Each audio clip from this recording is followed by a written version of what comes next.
Oh man, I had to take a second before I made this video. I had to digest.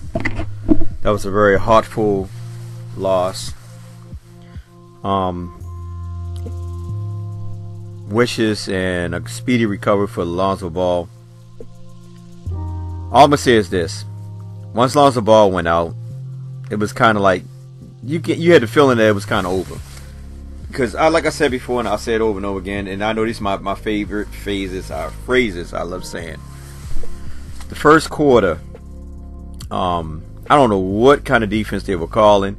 They would just focus on James Harden, letting anybody shoot threes, one guard on the perimeter. They don't even run out there. And it's not just this game, but a lot of games where you'll see them, like I said, they'll stack up in the inside off quick switches or whatever it may be. And then when somebody's shooting a three, they just stand there and look at them. They don't even go out there and contest it. Walton said it after he called a timeout with like 5 minutes left in the first quarter when it was up like, I think Houston was like right there. They was kind of staying with them because they were just leaving Houston wide open for threes. I'm still saying it, I'm going to say it over again. Tyson Chandler shouldn't be starting. Listen, like I said, I know he's a veteran. He's been in the league for 19 plus years. But he doesn't have no umph in him. He can't get up. And a lot of times you just watch him, he just stand there majority of the time. Not all the time, but majority of the time. And I've been saying this over and again. If JaVale McGee is still like dealing with the his sickness or whatever, we might as well go ahead and start Zubac. And then bring JaVale in and let Tyson Chandler get in between times, depending on what we need. If we just need somebody who just strictly defense, we bring Tyson Chandler in. So you can work those guys how you choose to. But like I said, I would start JaVale McGee or I'll start Zubac. Mostly Zubac because Zubac been going off. Now, once Lonzo Ball went, we were running them guys. They had no answer for us at all. Kuzma was going off. And keep in mind, PJ Tucker was guarding him at the beginning. I see some people in the comment section on one of the channels, also on Twitter, stating that once PJ started D'ing him up, Kuzma had no answer. First and foremost, Kuzma wasn't getting the ball really in the third and fourth quarter once Lonzo went out. He probably had like, what, 2 to 5 touches, if that. And plus, PJ Tucker, everybody talking about how good his defense is. The dude's a freaking hack. He was freaking hacking the guy. I mean, he was all on him. I mean, look, if you go back and look at the tape, and I'm not saying this because I'm a Lakers fan, but dude is a straight up hack.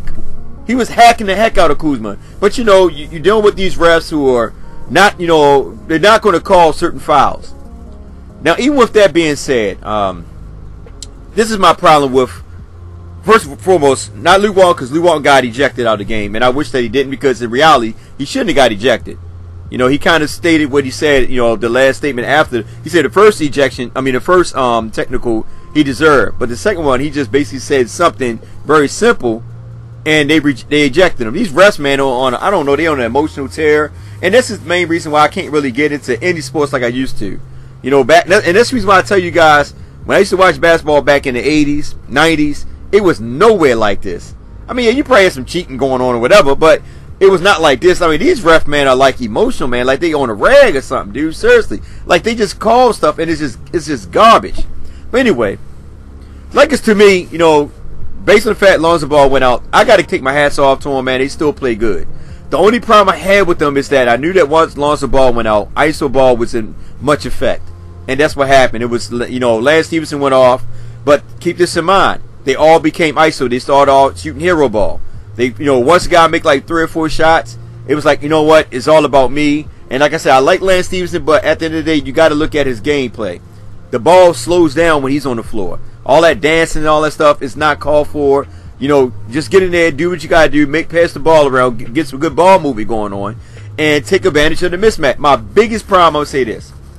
All right, this is my biggest problem. I'm not even going to go off on everybody. My biggest problem is this.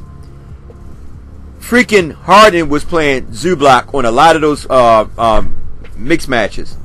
A lot of times. And these guys only acknowledge it towards the end of the fourth quarter. I'm sitting like, yo, the dude is like, I mean, every time you turn around, freaking Harden was on Zubac. They had a small lineup in there on this guy.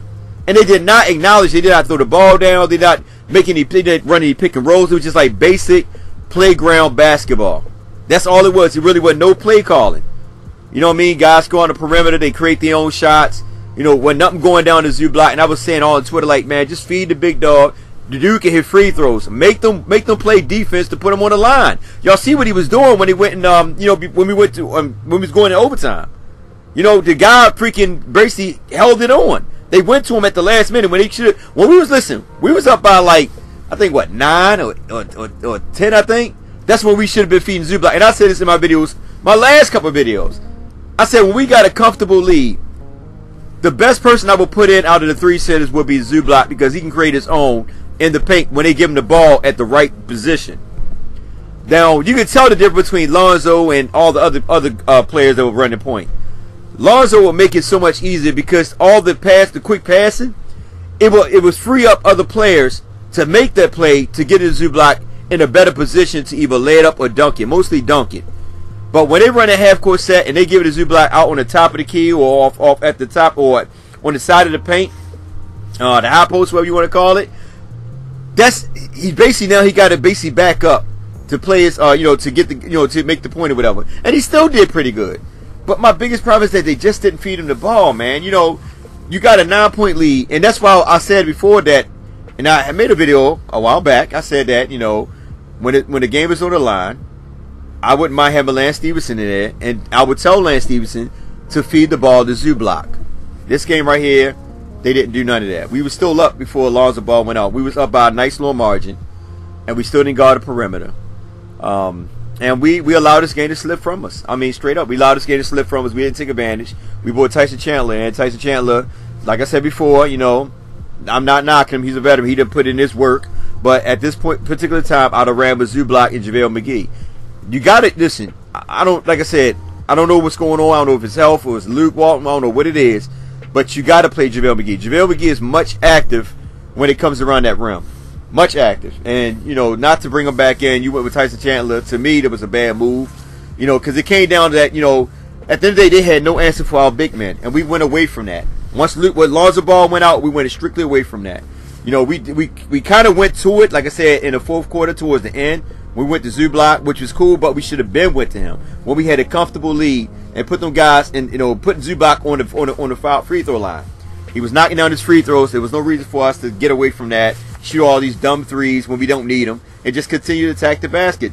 And make them bring Nene in there. Now, if they brought Nene in there, then it's a different story. Because if they brought Nene in there, then I went with JaVale McGee. Because JaVale McGee is much more, he's much more faster, much more active around the rim. So I'd have put JaVale in there to get Nene in foul trouble. But Zubac, when they went small, I would have went straight to Zubac. And I would just basically allow him to dominate. I'm seeing the life for me. Remember I said before, about the Lakers, one thing about them is that when Luke Walton, that when they have a hot hand, they don't play him like they're supposed to play him. Remember Zubac, the game before this game. Matter of fact, no, the last game. When he had 26 points. And you'll sit there and you'll think that, well, maybe they'll start him. No, they didn't start him. Instead, they still decided to start Tyson Chandler. And I just don't get it. Like, this guy is dominating. He's killing. He's learning NBA level. Tyson Chandler doesn't mind. As long as they get to come in there and play whatever, they don't mind. It's all about winning.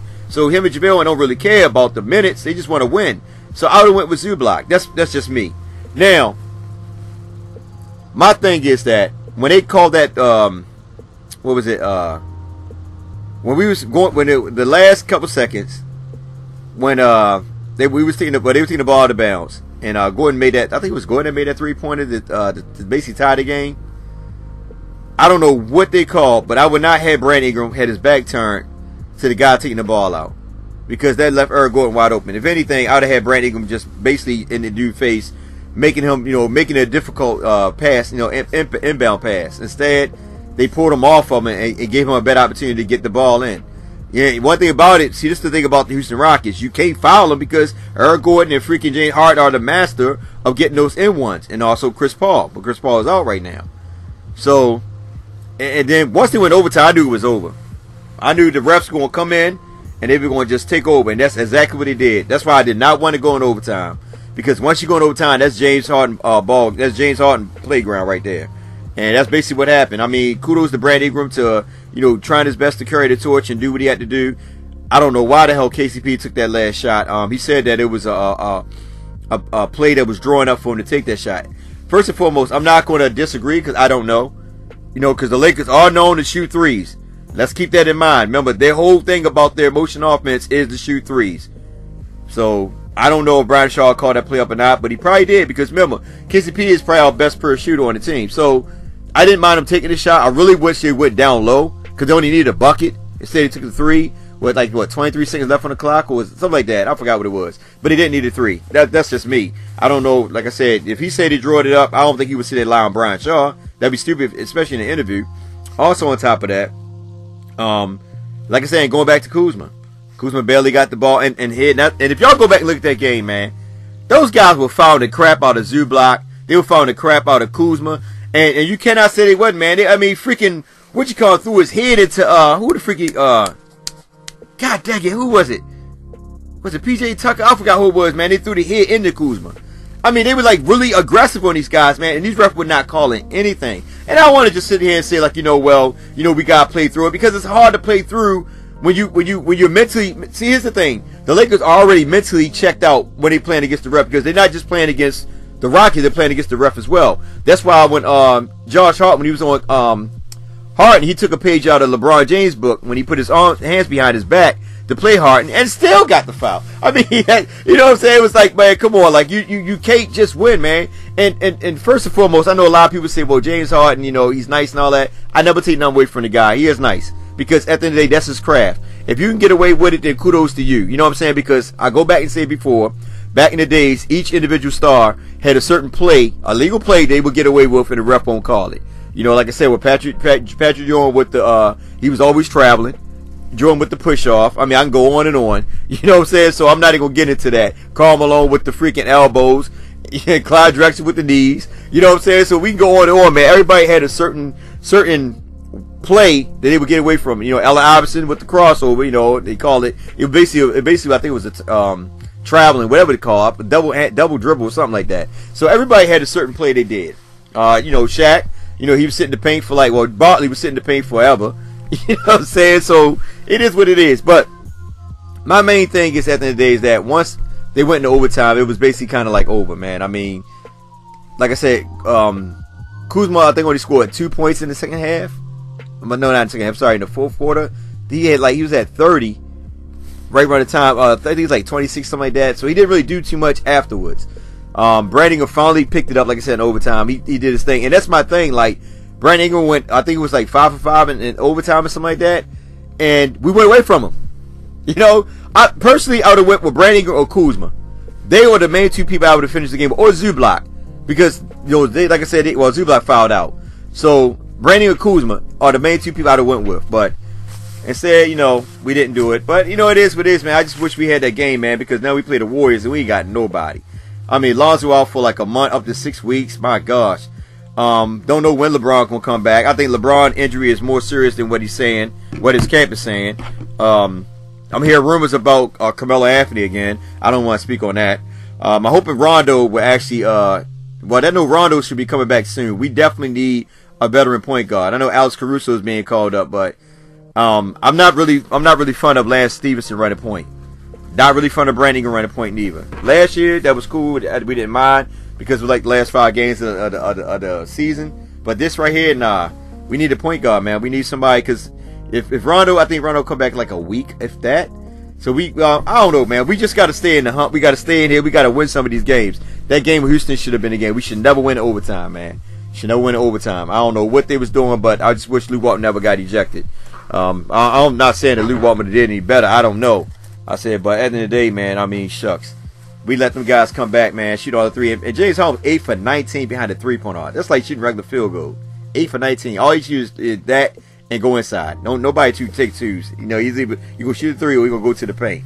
And at the end of the day, you can't really guard him, man. The whistle blows every time he goes to the paint, so you can't really guard him, man. I don't know, but the Lakers, after they calmed down after the first quarter, once they settled the guys down, the Lakers went on a nice run. They started playing defense. They really started going out on the perimeter and playing these guys. But at first, they were just they was only focused on James Harden, which I think was stupid. And then that's when Houston was staying in the game. But then once they started putting the defense on them, they went up by that 20-point lead. I just keep saying that over and over again, man. For those who keep saying that the Lakers are trash for the young players, you've seen it for yourself. And please don't say, Capella wasn't there, because we don't have LeBron. We didn't have Rondo. Our 2 veterans. So Capella, yes, and Chris Paul, yes, they do make up a big portion of that team. But LeBron James is like 70% of our team. Let's be honest. So, and Rondo, you know, coming in and helping Lonzo as a veteran and a mentor to Lonzo. So those two guys are just important as Capella and Chris Paul. So it was even out game, man. And I'm telling you, if Lonzo would have been there, you know, it would have been a different outcome. That's just me. I know the Lakers would have won if Lonzo had been in there. That's just me. That's why I kept saying over and over again that the Lakers always need to put the ball in Lonzo's hand. He need to have the ball 90% of the time, because when the ball's in his hand, the freaking team, it just flows so good.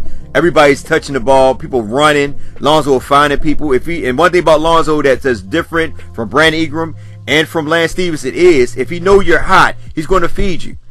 That's the biggest thing I like about Lonzo. They went to Zubac the last game. This game right here, he was feeding Kuzma. Kuzma was hot. He was giving it to him, which makes sense. Once Lonzo went out, Kuzma barely got the ball. A lot of passes that he was getting he was basically strictly guarded by Tucker. Like I said, even though Tucker might be hacking, don't get me wrong, he still was D'ing him up. But the point is that when Lonzo was there, it gave Kuzma a better chance to score easier. You know, because he was cutting and that Lonzo was finding him, which makes sense. Now without Lonzo finding him and putting these guys in their spots, it was just basically half-court set offense. Guys, you know, trying to fight through screens and all that, fight through defense, and it just didn't work out. That's when they got stagnant. They didn't know what to do, and it was like a lot of shots were like hard contested shots. You know, even when the point when Brandon gave it to Zubac, and then Zubac gave it back to Brandon, he took that hard shot from the elbow right there at the sideline of the key and made that jump shot. You know, you can see a lot of them shots were hard contested shots. Houston was playing, plus like I said, they were getting away with a lot of aggressive fouls. You know, they wouldn't call it, but like I said, I'm not gonna get into the ref. The ref are who they are. You know what I mean? I'm not gonna sit here and, you know, and cry about the refs. I'm tired of crying about the refs. I don't really like watching Houston play. You know, I'm just being honest with you. I just don't like watching them play. It reminds me so much of the freaking Patriots. But no, I feel like somebody that's crying. But like I said, it was a good game. You know, I truly we should have won this game. Should have won overtime. It is what it is. I was hoping that Lonzo would get back, but you know, what can you say? You know, we just going to be, man, I don't know, man. I just think the Lakers are cursed. My goodness, man. You know, LeBron James come over here, never had injury before. You know, not a serious injury like this. Gets here and he's out. What the heck? Rondo gets here. Not only did he go out one time, he goes right back out. You know, Lonzo hurt last year, now he's hurt again this year. You know, it's like we just can't win, man. It's like we just plagued with freaking curse. I don't know if Jim Buss and Mitch Kupchak, when they left, man, they had some voodoo brother come down here, man, and throw some chickens on the court and cut heads off or something, man. I don't know what the freak, man, but God dang it. You know, when things were looking good for us, you know, when we was up 20, when our record was 20-14, there goes LeBron and Rondo. Then we started getting a momentum where we actually start winning games. The players are basically motivated. You know, they're believing in themselves. They're engaged. What happened? Our best card goes out. We just can't freaking win, man. You know what? I give up. Screw it.